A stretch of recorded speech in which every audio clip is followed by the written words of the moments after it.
Nandito lang ako sa bubong ninyo. Ang tikas ng ulo mo. Puro laro na lang ang inaatupag mo.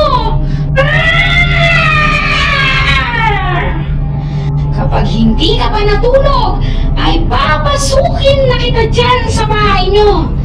Dadaan ako sa inyong bintana.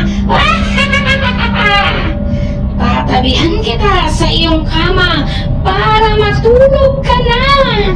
Babantayan kita. Gusto mo ba ng ganoon, bata? Kung ayaw mong bantayan kita, ibikit mo na yung mga mata mo. Huwag nang matigas ang ulo. Bata, babalik ako mamaya. Sisilipin ulit kita sa inyong bintana.